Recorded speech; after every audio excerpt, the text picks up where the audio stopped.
हजारों की भीड़, नारेबाजी, हिंसा और आगजनी। ये तस्वीरें बांग्लादेश की राजधानी ढाका की हैं, जहां 18 दिसंबर को हर तरफ सिर्फ तनाव और बर्बरता दिखाई दे रही थी। इससे पहले कि इस गंभीर मामले पर हम आगे बात करें, एक तस्वीर और देखिए।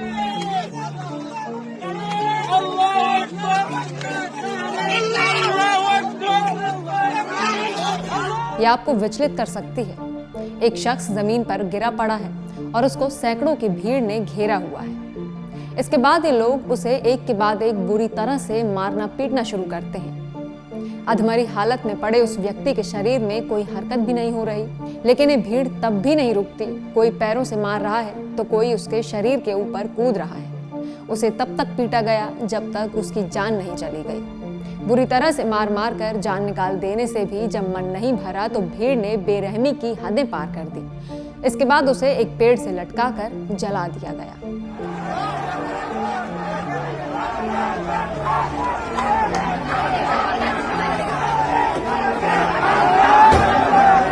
तस्वीरों में जिस व्यक्ति पर हमला किया जा रहा है उसकी पहचान दीपू चंद्र दास बताई जा रही है। इससे भी शर्मसार करने वाली तस्वीर ये कि जब ये सब हो रहा था, मार मार कर जान लेने के बाद दीपू को जब पेड़ पर लटकाया गया तो वहां मौजूद कट्टरता का समर्थन कर रही भीड़ अपने मोबाइल फोन से सब कुछ रिकॉर्ड कर रही थी और ये फोन तब तक चलते रहे जब तक दीपू के शरीर को जला नहीं दिया गया। वो भीड़ इस तरह शोर मचा रही थी जैसे कोई जश्न मना रहा हो। बांग्लादेश में गुस्से की आग में इंसान, घर, मकान, दफ्तर क्या कुछ नहीं जल रहा। जिस तरह की रिपोर्ट्स वहां से आ रही हैं उनके मुताबिक वहां अल्पसंख्यकों को निशाना बनाया जा रहा है। उनके साथ बर्बरता की जा रही है, खासकर हिंदुओं के साथ। लोगों की पहचान ही उन पर हमले की वजह बन चुकी है। इस बर्बरता का शिकार हुए दीपू अपने परिवार का एक लौता सहारा थे। आज उनके परिवार में सिर्फ रोने और चीखने की आवाज गूंज रही है।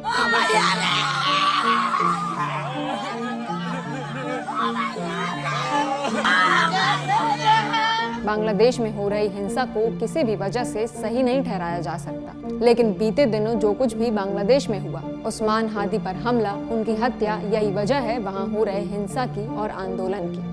32 साल के उस्मान हादी, जो पिछले साल जुलाई में हुए बांग्लादेश स्टूडेंट प्रोटेस्ट के प्रमुख नेता थे, उन्हें गोली मारी गई और गुरुवार को उनकी अस्पताल में इलाज के दौरान मौत हो गई। उनकी हत्या से पूरे बांग्लादेश को गहरा सदमा पहुंचा है। हादी बांग्लादेश के अहम चेहरों में से एक थे।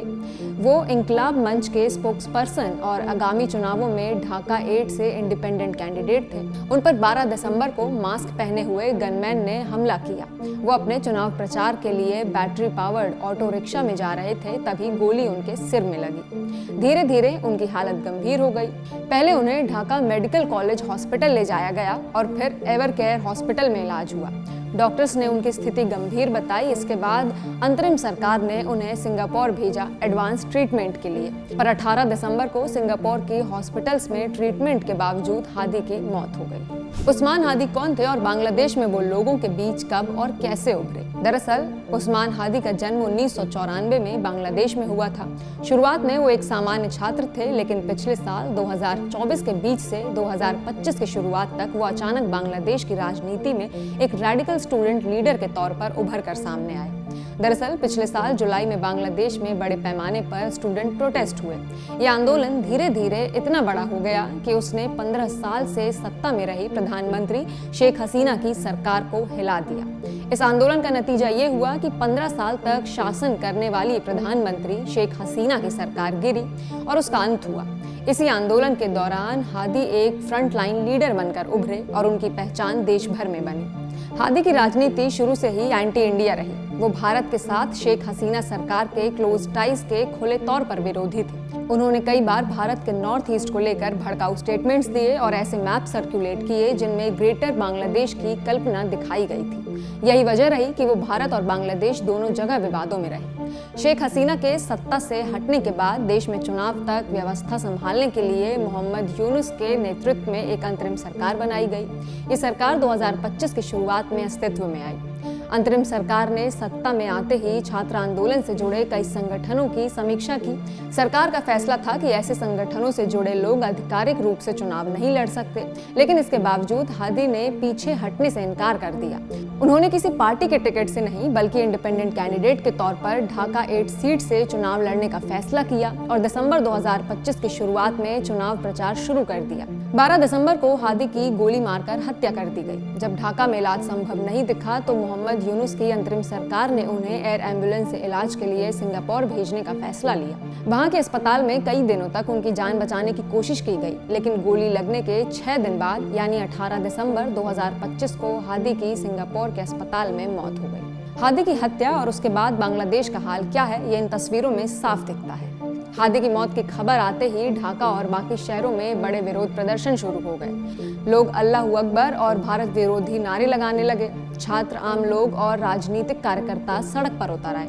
मुख्य मांग यही थी, हादी के हत्यारों को तुरंत गिरफ्तार किया जाए। इसके साथ ही देश में एंटी इंडिया सेंटिमेंट और तेज हो गया और अंतरिम सरकार पर सुरक्षा में नाकामी के आरोप लगने लगे।